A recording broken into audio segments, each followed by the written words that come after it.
Welcome to the Alphagenix podcast, where every week we talk to incredible guests from around the world of biohacking, well-being, men's health, and more. Here's your host, co-founder of Alphagenix, Ross Tompkins. Well, I'm delighted to welcome back our very own favourite guest, Dr. Max Draper. Welcome, Max. Hi, Ross. Thanks for having me back. Favourite guest. I feel very honoured. So far, your last episode has got the most views by a country mile from any of the others we've had on this channel. So that's great. I'm famous. I'm famous. So far, we've covered your story. What is testosterone? What does it do to us sort of from a physiological perspective? We've been into TRT last time. So this time, I think it'll be really nice, and we chatted a little bit off camera there about talking about all the other aspects of our health that are influential when we're talking about testosterone and TRT. So it's a wide-reaching subject, but where should we start? Yeah, well, I mean, it makes sense to cover just general healthy habits because it applies to, we were talking about maintaining healthy testosterone levels, all being well, without medical conditions that can affect our testosterone otherwise. So healthy habits, as well as habits that you should really employ when you're on TRT as well, to kind of get the best bang for your buck, the best results. We always talk about, testosterone treatment can be amazing, but for the best results, you want to be ticking off the other parts of your lifestyle to optimize, basically, isn't it? And it's the same for maintaining healthy hormones as well as maximizing your results from TRT. It all kind of covers the same aspects, basically. Yeah, absolutely. Testosterone replacement therapy can indeed be transformational, but it isn't magic. If you sit on the sofa and eat pizza, guess what? You're not going to get the results that you want. But if you combine it with good lifestyle choices, so good diet, good sleep hygiene, good exercise routines, then it can be transformational. And as you rightly say, they're things that we should be doing anyway to optimize ourselves, whether we're on hormone replacement therapy or not. That's exactly it. I mean, because when I do my podcast with my brother, Max Your T, we talk about how to maintain healthy testosterone levels if you can. And what I always add in is the fact that my patients, when they come to see us, they're not sort of lazy individuals who have just let their lifestyle drift and then they have low testosterone. So there's more stuff that can cause problems with testosterone, obviously.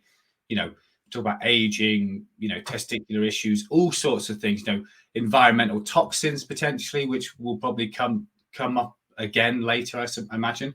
But, maintaining healthy hormones and getting the best results from TRT, it's all the same thing. It's all what we kind of know we should be doing, but it's easier said than done.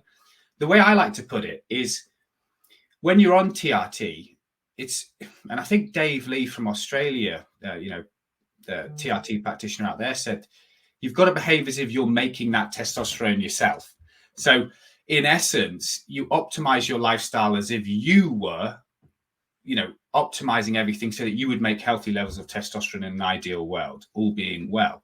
So, you talk about your sleep, your exercise, managing your stress, good healthy diet, all sorts of things come up. Supplementation still, just because you go on TRT doesn't necessarily mean you chuck out, your magnesium supplements from the cupboard, you chuck out your zinc, you chuck out your vitamin D. They all still have other roles. It's not just about testosterone, but ultimately you get the best out of it if you do all the right stuff. Most of the time, we're all human. But put the maximum amount of effort in, of course you're going to get better results. But if you're starting from a hormonally optimized position, I think it's easier, isn't it? Because we do come across gentlemen who aren't hormonally optimized. That's why they come to us, and life can feel like a struggle. Tired, lethargic, apathetic, put weight on, just going through the motions. That isn't the ideal starting place to start making optimal lifestyle choices. Yeah. Well, the thing is what I see a lot online of, which does grate me, is this idea that, oh, people who need TRT have just let their diet and lifestyle slip, and so their testosterone has declined. That is far from always the case. Far from always the case. You know, like we know the guys that we see often going to the gym, eating well, trying all of that stuff, but they just don't feel great. So then you put the testosterone back in that should be there, and it could have declined for various reasons. You know, there's loads of different reasons. It's not just lifestyle. So then, you know, you put them on TRT and they fly, you know, because they're already, you know, doing the right stuff. But on the other aspect of that, there is people who, you know, do have low levels of testosterone, and like you said, making the right lifestyle changes if you are lacking a foundational hormone for various reasons, you know, your drive, your motivation, your mood, anxiety, stress resilience, you know, your ability to recover and do exercise, your endurance, you know, and that's not everything, but that's where TRT comes in as well, because it can be kind of like that spark, that drive, everything, you know, and then you work with it. So it's kind of like, you know, you're putting the nitrous back in the car. I don't know much about cars, but you know, you're putting the fuel back in the car so the car can actually drive properly. Yeah. It's like a catalyst. Yeah. It kickstarts things, and then sort of, you know, someone's away. And what we find often, isn't it, is when someone has that kind of newfound vigor, that newfound drive, all of a sudden it opens up all these other things they probably never thought about. Start delving into the world of biohacking and what other supplements can make them feel 1% better. You know, is cold immersion something that's going to help them? Should they be in a sauna blanket? Or all of these other stuff, all of a sudden people start taking an interest in them. Well, if TRT makes me feel this good, how much better can I feel? Certainly I experienced that, and I think you have as well.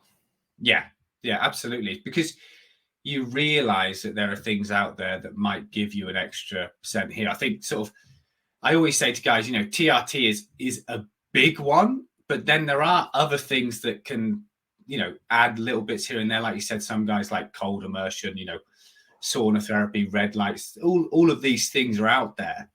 And I think partly it's by proxy of the fact that if you go on TRT, often if you start looking into TRT, you know, you start watching things online, often then you'll get signposted to other health optimization people's work. And often the guys talking about health optimization talk about TRT, but then they might start talking about, you know, melatonin or, you know, vitamin D, but good doses of vitamin D rather than the 400 IUs a day, that sort of thing. So I think it happens both ways, that they get inspired by the change from TRT, but also when you start looking into TRT, you do get signposted to other things. And I think that's just how the internet works, isn't it? You end up following one person, or they suggest a YouTube video to you about some other part of health optimization. Yeah, but I guess it's like that with all walks of life, isn't it? Once you open up a door, it leads to others. Yeah, without a doubt. So you could probably apply that to anything. If you take an interest in cycling, all of a sudden you'll see all sorts of other cycling things. And same with hormone optimization and TRT, as you say, it can lead on to NAD infusions or cold immersion or zinc, magnesium, basic supplements that can make a massive difference to someone's life. Yeah. So where does and how important is exercise in things? Because we hear all the time, don't we? You know, you need to be exercising. Some people say it's every day. Some people say it's 2 hours a week. As a doctor, as an expert in TRT, what do you advise? I mean, primarily what you'll stick to is best.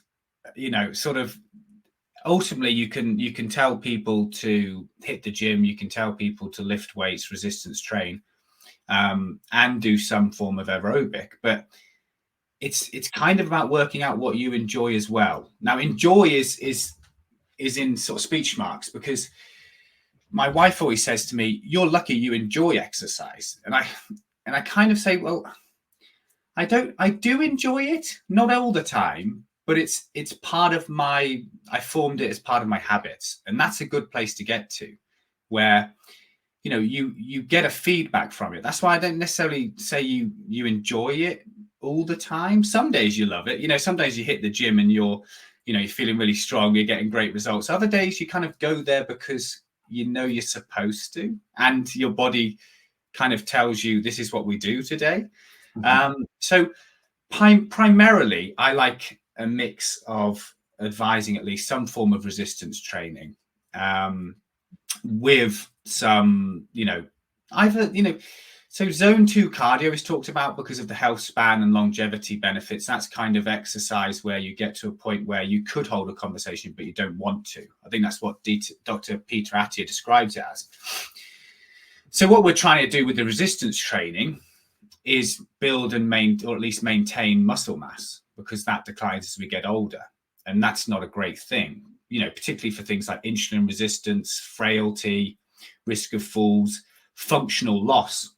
So we want to try to maintain or gain muscle as much as possible before that, particularly after the age of 60, there's quite a big decline.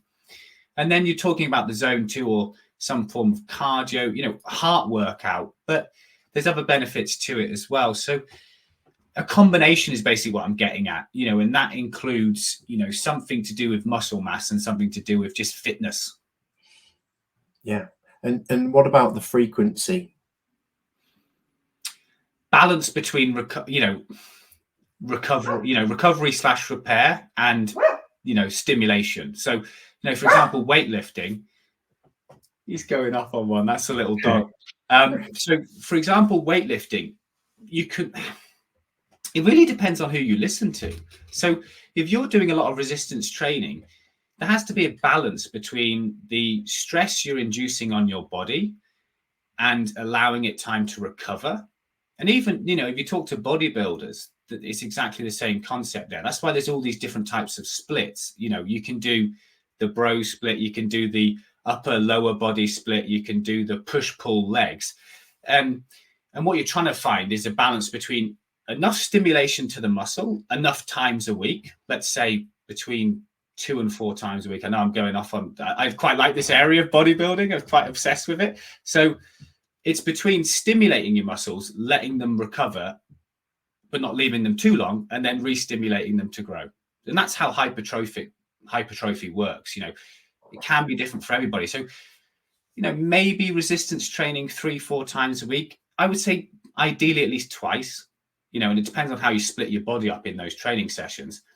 And then on the other side of it, you want to get your steps in. That's a tick that you should get. Everyone should be moving more. And then if you want to do that zone 2 more cardio, which is maybe a jog a couple of times a week as well. So 4 or 5 dedicated exercise sessions a week. They don't have to be massively long, probably over 20 minutes. Don't have to be over, an hour. They don't have to be like 2-hour sessions, but somewhere in that region. So a couple of resistance trainings a week, a couple of sort of more cardio, and then just try and keep moving, get your steps in. That's an important one. I don't think the sedentary lifestyle has done great wonders for our health overall. Yeah, absolutely. And obviously that was compounded by COVID, which seems like a long time ago now, but it was only a couple of years ago, when of course we lost all of that day-to-day activity we took for granted. We weren't walking to the shops or walking around the office. We were just sitting at home on a Zoom. And so we lost all of that just calorific movement. Well, there's the ultimate irony of, well, we won't go into it, but one of the ultimate ironies of COVID was that people locked down and gained weight for a disease that one of the main risk factors was obesity. It's kind of like, I think there was a study where it said the average person gained over 3 pounds. So, not great. I think COVID inspired a lot of people, at least a few people, to really look into optimizing health, because it did demonstrate that, a lot of the risk factors for getting bad from COVID were obesity, chronic metabolic conditions. So a lot of that can be, lifestyle reversed, even, improved, however you want to put it. Yeah. Yeah. By taking the the necessary steps that we're talking about. Mm-hmm. Diet, exercise, sleep. He's desperate to get on the podcast. Yeah, isn't he? He wants to chip into the fame, doesn't he? So we exercise then 2 to 4 times a week. Nice split between exercises which are going to build muscle or hypertrophy, and then that's zone 2 cardio as well. I must admit, lately I've started doing incline treadmill sessions with a weighted vest on, and just stick it on for 45 minutes or an hour and just walk away. But it's I found that really, really useful. Well, that's why I say, when I say that's kind of what I do, the 3-4 gym sessions, couple of jogs, but it is about working out what works for you, but just having in the back of your mind, why are you doing this form of exercise? What kind of boxes are you ticking? Is it functional? Is it for muscle mass? Is it for, your heart training? Put it that way. But so, yeah, there's no sort of you have to do this. It's just kind of, get into a good habit of regular exercise and try and tick a couple of those boxes, mass, heart health, and just general mobility and movement. I think that's a good way to look at it. And that's why that's why we have like the personal trainers involved and things like that, because they can talk to the person in depth, and then, with their priorities, their own individual priorities, with what they like to do.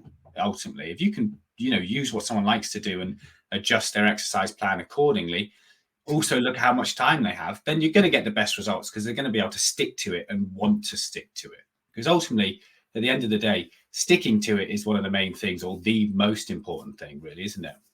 Yeah, exactly. As you said, it's got to be something that you enjoy, or something that you stick to, because you could do the perfect exercise that's, that research has shown will increase your testosterone and make you feel great. But if you only do it once and then don't do anything else for 24 months, then it's not going to help.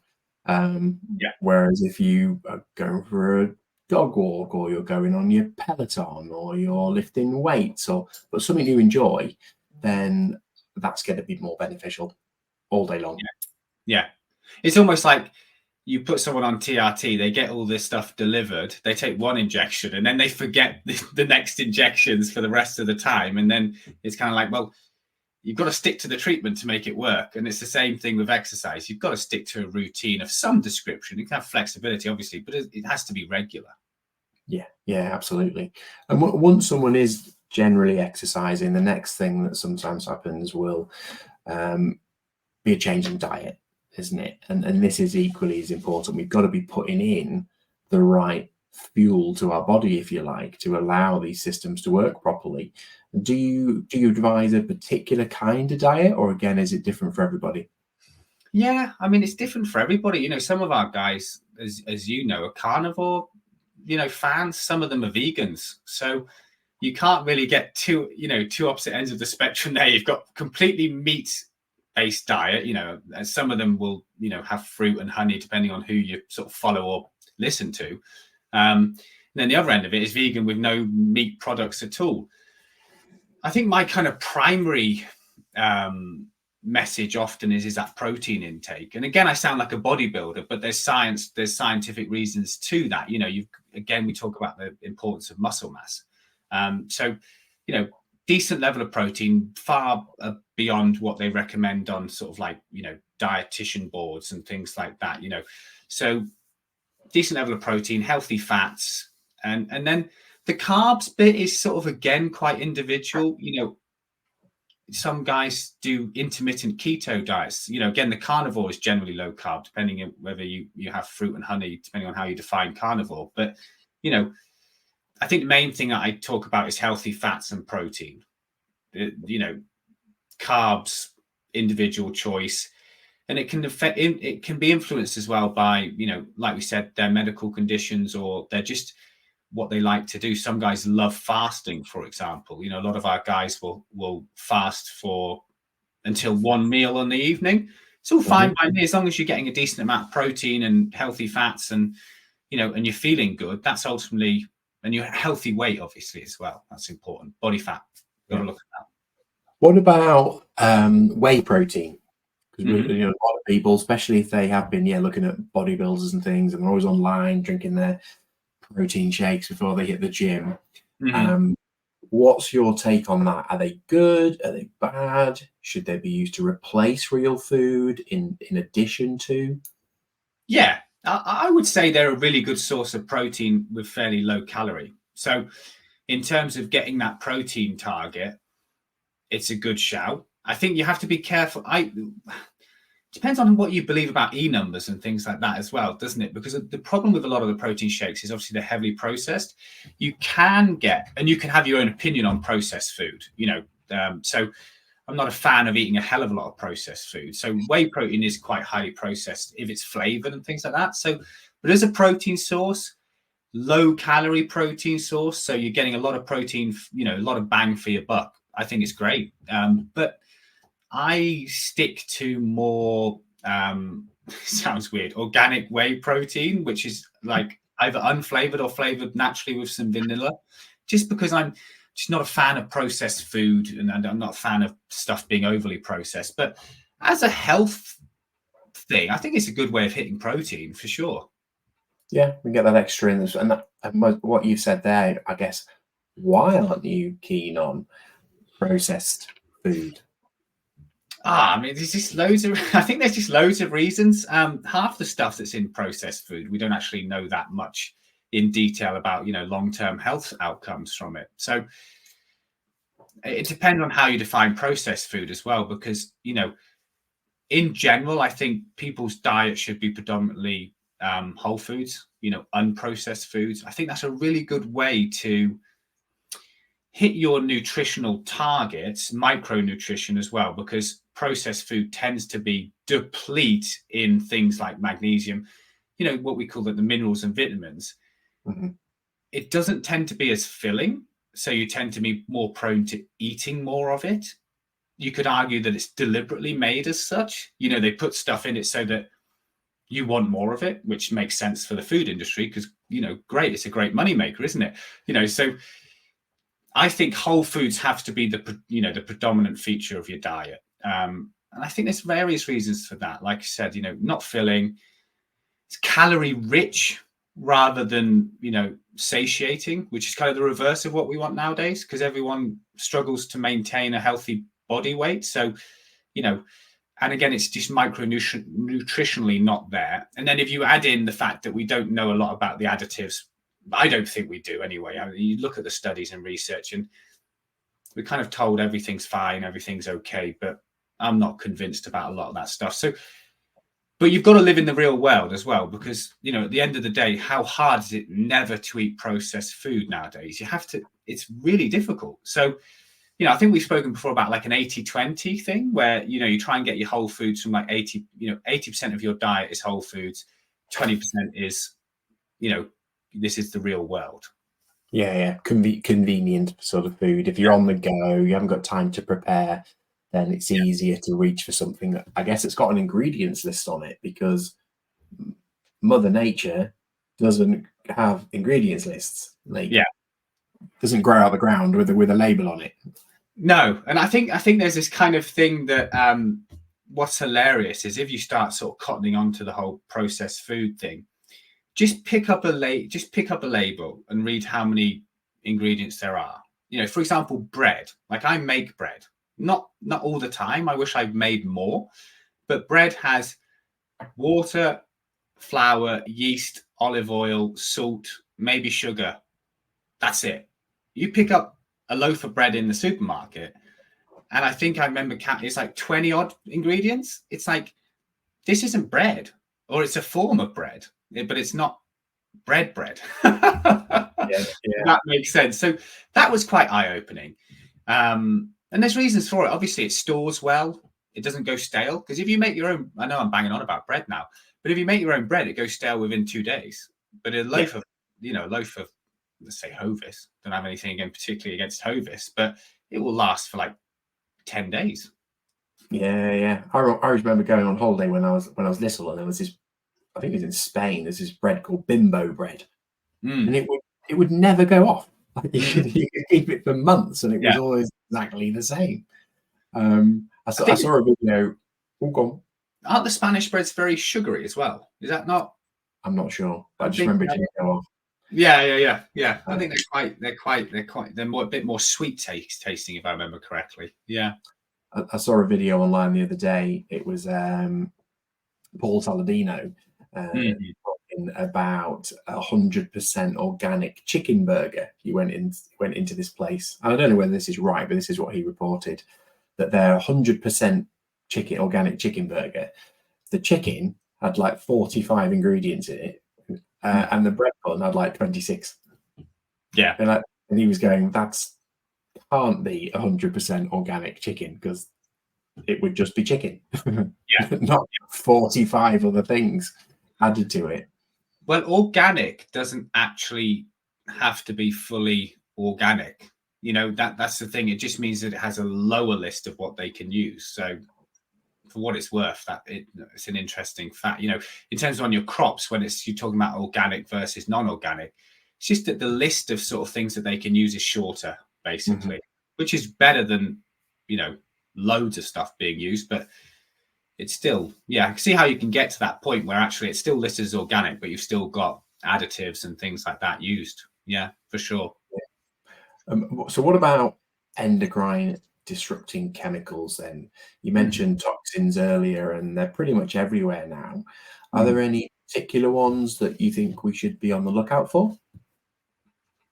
I think an easy way of doing it, and this is what I kind of did, is to get one of these apps where you can scan stuff. So when we talk about endocrine disrupting chemicals, the sort of room for improvement that you can make quite simply and inexpensively, and this counts if you're on TRT or not on TRT. Obviously, if you're not on TRT, the problem with these chemicals is that there's, I don't think there's any dispute that they're having an effect on testosterone levels, and obviously if you're on TRT, you could argue it might interfere, because it's not just that it impairs our production of testosterone.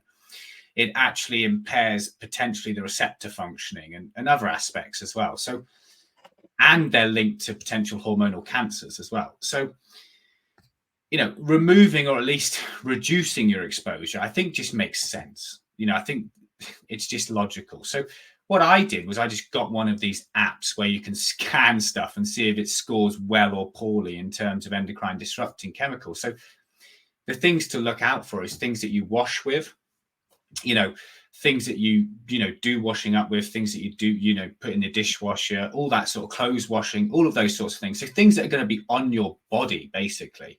And then simple things like, using activated charcoal for your tap water, or getting one of these big filters, because they are everywhere. And I suppose there's simple steps that are fairly, not too cost prohibitive. And I think it just makes sense. Even your deodorants, for example, there's loads of different more natural deodorants, and some of them work all right. Some of them I end up stinking after about 3 hours, but, maybe I'm just a stinky person. But, some of them work really well. And it just gives you that. I mean, some of it might just be peace of mind that you're doing something about it, because at the end of the day, they're quite simple tricks to use, or, like an app. It's free apps. There's free apps out there for it. You just scan stuff and see if it scores well, and then just remove things and replace them with alternatives. I think it makes sense nowadays to do that, really. Yeah, it's about reducing your exposure, isn't it? You can't get rid of the exposure, not if you want to live in a convenient, modern, fast-paced world. You'd have to, squirrel yourself away in the middle of nowhere and control all of your environment, which would be very difficult to do. Yeah, I was going to say exactly that. I think to avoid it completely, you'd have to live in the woods or something, and hunt your own things. And even then, they've probably eaten something that's got endocrine disrupting chemicals on from going, in civilization. I talk about this as well, though. And I think this is the case for all biohacking, because we're kind of talking about a degree of biohacking here, because what is the definition of biohacking? But there's a point at which health optimization, I think, can stray into obsession and anxiety as well. So I'm always aware of that side of it. If you're spending your entire life optimizing your life, then you're kind of missing life as well. It's like, I remember there's jokes and memes about, how Andrew Huberman, from everything he says, what his day would look like. And it's just it's just kind of like, wake up, go outside, barefoot on the lawn for 10 minutes, then, hide in the cupboard for 2 hours to, avoid the exposure to light and all of these things. And it goes on, and it's quite a funny video. But I think there is that aspect coming now where, I think definitely look at these things, and certainly things like exercise and healthy nutrition, 100%. But I think when it comes to things like endocrine disrupting chemicals and almost chasing other things in terms of, biohacking, I think there's got to be a place where you actually sit back and say, hey, I feel all right. I'm gonna just actually go out there and live my life. Just because I see that a lot online, where these people are talking about these habits and things, everything you've got to instigate in your life, otherwise you're going to feel like rubbish and you're going to die at 50. I'm not sure that people have time to live as well as do like 50 things a day in order to feel well. So I always like to add that in, because I think the reverse of doing nothing and being sedentary and eating poorly and not looking after yourself, the reverse of that is going OTT the other way and actually obsessing over it. And I think there's a nice middle ground. That's what I like. Yeah, I think that's super good advice. I saw a video the other day, and I couldn't figure out whether it was like comedy or not, because the guy didn't quite say it like this, but it was almost like I get up 10 minutes before I go to sleep. Then I spend an hour doing cardio with my wife. So we get quality time together. Then we spend 10 minutes positively affirming one another, so our relationship is strong. Then we have breakfast with our children for 15 minutes, and we talk to them about positive prayer and affirmation so they can go into their day strong. Then I do 15 minutes of emails, and you're like, really? Like, yeah. Is he telling the truth, or is this a joke? And I wasn't sure, and I'm still not sure, but it went on. His whole day was broken down into like 15-minute chunks, hour chunks. Yeah, that would stress me out. Yeah, absolutely. I think it can teeter into like an obsessive thing. So I think it's nice to be almost relaxed about optimizing your health as well, to an extent, if that makes sense, because we know that stress is not good for us. So if you kind of stress about optimization, then it's probably reverse of what you should be doing, in a sense. Have a healthy attitude towards it, and that I think that comes back to just having a relaxed, but it doesn't mean you don't have to be driven about doing all of this stuff and motivated. There's a difference between being motivated and stressing out over something, I suppose. Yeah, absolutely. I must admit, like I'm like a total sucker for really good marketing. So I'll see something like the next supplement that's going to change your life, and I'll get it. Like, that sounds brilliant. I'll buy it and I'll take it, and then someone will say, "How did you feel?" Well, actually, I felt good anyway. Like I don't feel any different, but I didn't feel bad in the first place. But I was trying to feel even better, because that's what this video said would happen. I've been through that as well. I mean, my cupboard is absolutely chock-a-block full of like different, herbs, vitamin complexes, all of this sort of stuff. And it's really easy to go down that rabbit hole. I think, like you said, the important thing is you feel well, you've got healthy habits, and maybe you take a selection of supplements that you kind of believe in, and a few people suggest, because otherwise the list just goes on. It can never end. It's kind of like, you should be on this, you should be on this, you should be on this.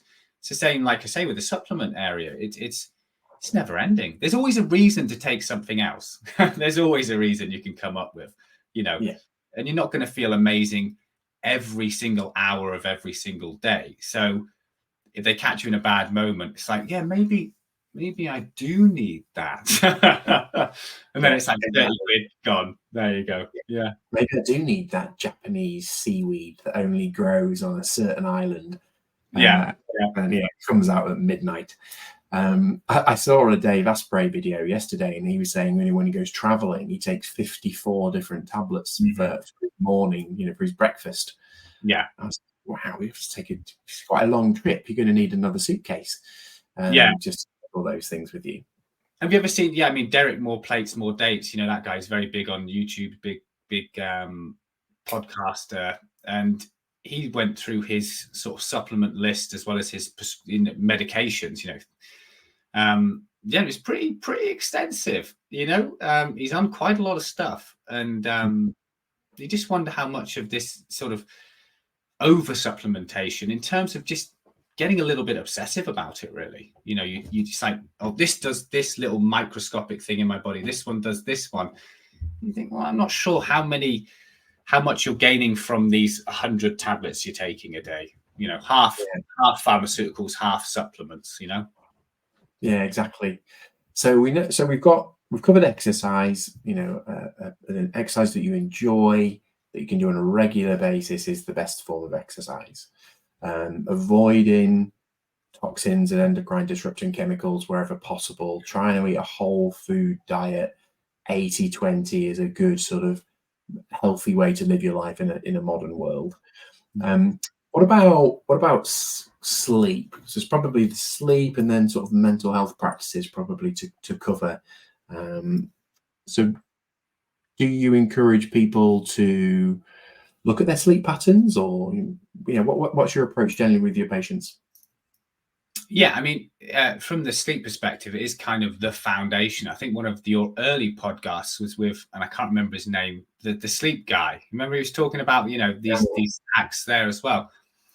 Sleep is so foundational, and again, it's that we were talking about with weightlifting, that balance between damage and repair. Sleep is kind of just so fundamental to our health in all sorts of forms of health. You look at the conditions linked to a prolonged lack of sleep. The list is so big, and it is the main. It's like heart disease is linked to prolonged lacks of sleep, or at least, what's the word? You're getting a lack of sleep or not enough sleep. Let's put that over a prolonged period of time. Stress, mental health, insulin resistance. So prolonging, going on to type 2 diabetes, cancers. So sleep is that balance between what we've done in the day. We need our sleep to recover, both mentally and physically. And what I mean by mentally as well is your brain as well. So yeah, sleep is a big one. Sleep has got to be one of our priorities in life, for everybody, TRT or no TRT. And it's very important actually for natural guys in terms of making testosterone. Sleep is one of the priorities. So yeah, sleep, again, for that repair, it's fundamental. The thing I focus on with sleep as well is obviously sleep apnea, looking for evidence of obstructive sleep apnea, which is, recurring apneic episodes overnight, because that can be really quite disruptive to our health. And usually that's a partner will notice it. It's the snoring and then come out of deep sleep, and it just ruins the quality of your sleep. Again, that's linked to, high blood pressure, cardiac risk, and it's got a lot of adverse health outcomes. But the treatment, like a CPAP machine, is amazing. It just does the trick. So that's an important one that I'll often inquire about. With regard to TRT and a link with obstructive sleep apnea, it may be because we gain more muscle, maybe because we sleep very deeply when you're on TRT. There might be a slight link potentially there. I mean, the main thing is we know that TRT can increase your hematocrit, so the amount of red blood cells in your blood, but obstructive sleep apnea can do that. So that's why I'll often ask, well, is there any evidence of sleep apnea? Because that can cause your hematocrit to go up as well. So that was an adjunct there, a tangent. But yeah, sleep apnea is a big one that people need to consider for their overall health, because that, again, is very common and often missed. Yeah, absolutely. I think it seems to be being talked about a lot more at the moment. It seems to be in the press a lot, doesn't it? Yeah. Well, there's quite a few famous people who have it. And I think when famous people come out with it, then it does tend to garner some interest. Yeah. Yeah. More important. Yeah, exactly. Yeah. It's a bigger deal now. Yeah. Robbie Williams has it. So therefore it's more important than anybody else. Well, he's on TRT as well. So I'm at least he's getting the word out there. Yeah. Yeah, his wife actually outed him, I think, a good few years ago now. But he's never been shy about talking about the fact it's really helped him. Yeah. And he was in the news again this week, wasn't he? Which is great, just to share that message. Yeah. What about the duration of sleep? Because this is a big one, isn't it? Everyone says, anything less than 8 hours and you're going to die. It tends to be what's going around. Yeah. Everyone is different. Yeah. I don't know the answer, to be honest. I mean, because, there's, for example, when I was looking at, preventing low testosterone for guys, or at least trying to maintain healthy hormones as well as you can, there were studies where they restricted people to 5 hours of sleep, and it did affect their testosterone levels after a week. I think about 15% decline. But then you hear of all these famous people historically, like Churchill and things, who lived on very little sleep and seemed okay and lived to a fairly decent age. So I think it's individual. I suppose there's kind of ways of, nowadays we've got things like, Whoop and things like that can assess the quality and things. I suppose it depends on how much stock you put in that. Ultimately with sleep, I suppose, are you waking up feeling refreshed, like you've had enough? I don't think there's that many.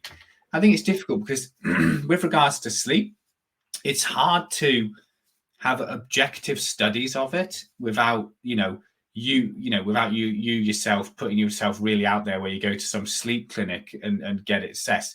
I mean, ultimately, I think, I tend to go for about 7 hours sleep myself, and that's absolutely hunky-dory by me. Some guys that we are in our group and things, they talk about having 5 hours sleep, and that's just them, So I think it is individual at the end of the day, probably somewhere between 5 and 9, but 6 and 8. But again, work out what's best for you. Yeah, and like we talk about when we're talking about biochemistry and numbers, you could argue, I guess, the same here. So who says that at 6 hours 50 minutes you're going to die 5 years early than someone that gets 7 hours? Yeah. At what point, does it change? And it's interesting you mentioned about the Whoop, and I think we've talked about this before. I had one a couple of years ago, and I was convinced it was broken because every day it was like, do not exercise, go back to bed, you're not ready. I can't remember exactly how it said it, but my sleep was 50%. That's Joanne, it's my wife. She's broken. She said, I'll wear it 100%. Okay, maybe it's not broken. Gave it to my son, 100%. I was like, okay, just me then. Yeah. I know. But I'm the same as you, and I get about 7 hours, but I hop out of bed in the morning, fresh as a daisy, don't have any problems. So I think, well, 7's fine. Yeah.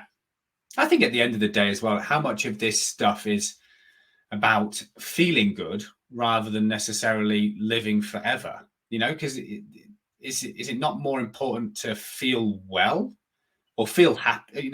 Happy is maybe not the content, rather than stress out about living forever, I suppose is how I kind of term it. So if you're getting enough sleep to feel good and run through your business of the day and things like that and feel refreshed, feeling well enough to do it, great. Well, there you're doing all right. But I think if you're not getting enough sleep, don't you? I think people feel a bit wired, they feel a bit irritable, all sorts of things. And that's, again, not to go into the biology, there's this sort of cortisol regulation, testosterone levels. It all comes into play, and there's obviously other factors involved as well. So I think you tend to know if you're lacking sleep. I think even, when you're on TRT, it's like the over-exercising, under-sleeping thing. You do get warnings. You get warnings of irritability, feeling a bit edgy. Maybe the family still leave the room when you walk in because you just underslept or you're overtrained. And, that can happen to anybody. But there are warning signs worth looking out for. Yeah. What about napping? Because you hear some people that say, whatever world champions naps every day, but then other people say it's bad for you. Where do you fall on that continuum? Well, everybody who knows me watching this will be laughing because I am the king of naps. I love a midday nap. I love a nap. I'm not sure. I think the data is it's kind of like my idea is sleep is good. So I'll have a little midday nap if I can get it in there. But yeah, I'm a fan of them. Andrew Huberman's a fan of them, but then there's on the other side of the fence, there's other people who say it's not a good idea. I think if you don't nap too late so that it doesn't affect your nighttime sleep, then it can be a nice reset. I mean, certainly I've said this to guys before, like patients before. And, if you are suffering from stress, anxiety, that sort of thing, if you can have like a little, 20-minute nap, it can almost reset you as well. It can just bring all of that sort of stress, everything. If you're up here, and I know it sounds like you won't be able to sleep if you're up there, but let's say you meditated for 10 minutes and then you managed to just calm your mind, calm your body, and then you kind of reset yourself. That's what I kind of sometimes look at it like. Certainly when I was ill with low testosterone and I had sort of poor stress resilience, a lot of anxiety, I would nap quite a lot. And that was kind of just to try and bring everything back down because my body was out of balance. And so it was just trying to just calm everything down and then go again. So yeah, I'm still a big fan of napping. I suppose it's if it doesn't interfere with your nighttime sleep, because your nighttime sleep is priority one. I would say if you like a midday nap and you've got not midday necessarily, I mean middle of the day, then I don't think there's a problem with it. Yeah, no, that's brilliant. And that leads us nicely then on to, because you mentioned things like meditation, that sort of mental health element of our hormonal health. How do we, protect our mind? How do we protect our mental health? And you mentioned meditation, could be going for walks in nature. It could be perhaps talking to someone about that, an issue you've got going on. But is there a right way? Is there a wrong way? Or is it different for everybody? Yeah, I think it is different for everybody. I was a big fan of meditation, gratitude diarying. I always mention that's that kind of, and it kind of gratitude diarying, you might put it in the same concept of CBT, which is cognitive behavioral therapy. And that's kind of looking at your thought processes and trying to see if you can kind of change them, or work with them, I suppose. Now, gratitude diarying, the concept is to tilt yourself to looking at things more positively, because at the end of the day, I think even if you had the worst day, you might be able to find something to be grateful for, even if it was just a sandwich at lunch that tasted nice, or even if it was just the minutest thing. Thank you for waking up this morning. Thank you for my thank you for my parents, even if you're having a really bad time of it. So that kind of mindset shift, because naturally, sadly, for the to have got to where we got to, we have a negative viewpoint on a lot of things, and that is kind of like an instinctual thing to keep us alive. If a bush rustles, the first thing you think of is threat. You don't think, oh, that could be a cute little fluffy bear or something like that. Not a fluffy bear, but something. Yeah, so it's just instinctual that we view things naturally with a negative tint because that kept us alive for centuries or millennia. Nowadays, we don't actually have the threats of the olden days, or vast majority of threats have been completely removed from our day-to-day existence. So, but we still have that instinctual, this is just, sort of my opinion on it, you still have that instinctual negative perception of things because it's for survival and it's for drive. So if you sat in your cave and you were happy with what you had, humanity wouldn't have excelled like it did. But it stops you being in the moment. So the negative and the drive can sometimes prevent us being in the moment. Meditation, gratitude diarying can help you look at, what you have positively. Meditation tries to bring you back to the moment, if that makes sense. So big fan of those two. Walking, exercise, like we've already talked about, and sleep optimization are huge for your mental health. I think the problem with the modern approach to mental health that I used to be involved in terms of with the NHS and the 10-minute appointment and things like that, is it's very much, and that's the same model with modern medicine, isn't it? It's 10-minute slot, you've got a 10-minute slot.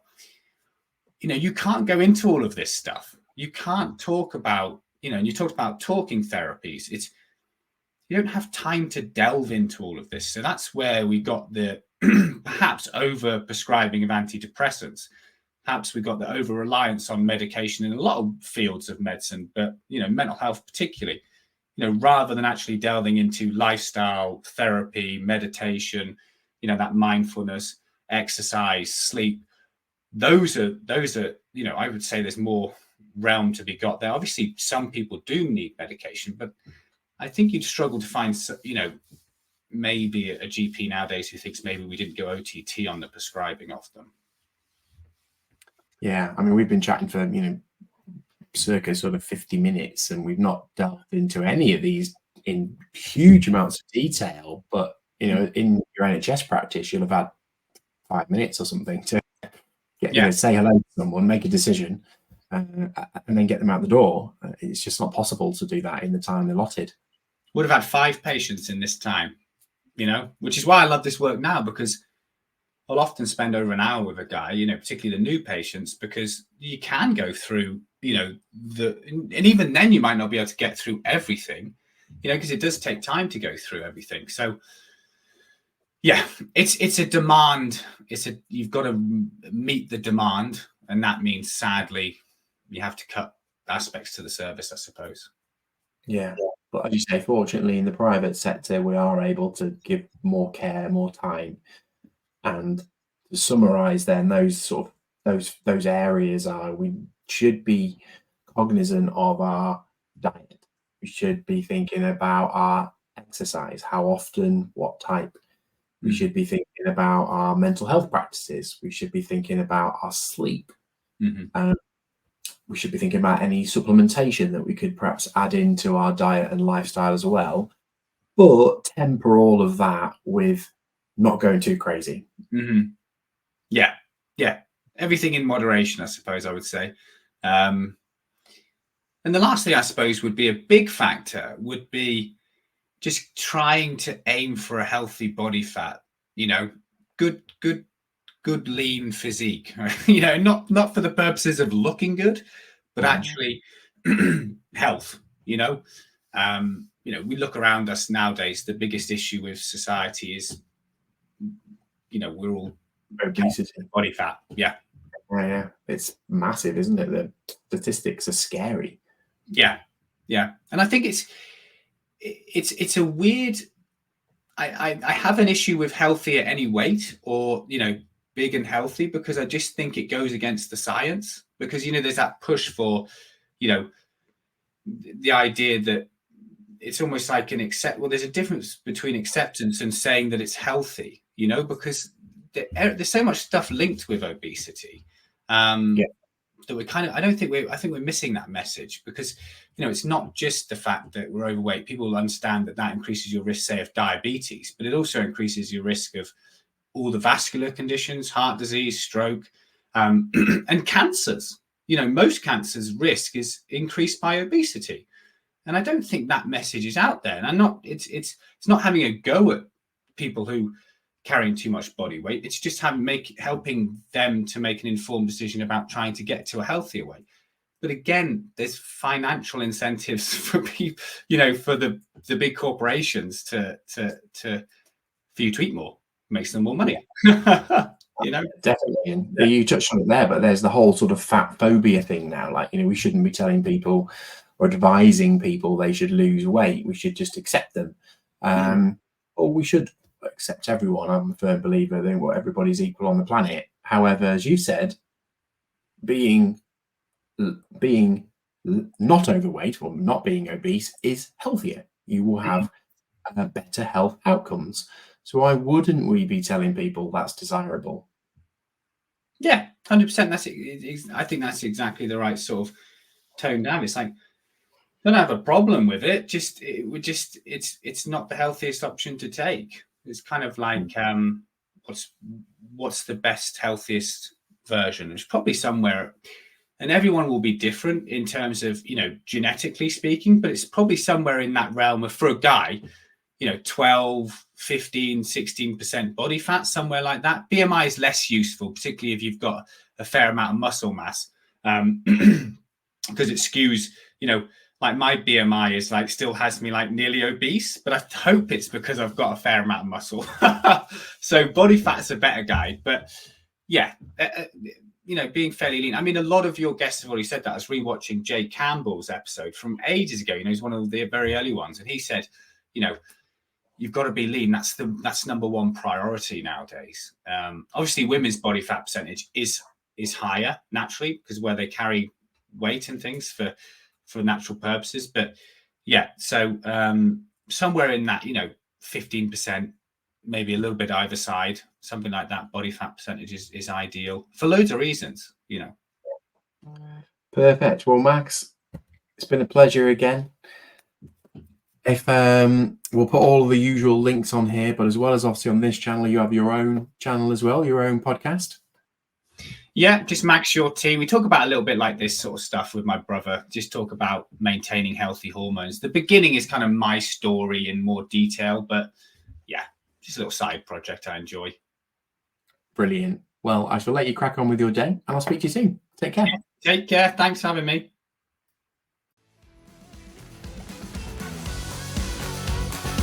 Thank you for listening to the Alphagenix podcast. Make sure to subscribe to the channel so you don't miss next week's episode. For more resources on Alphagenix and men's health, visit alphagenix.co.uk. Until next time.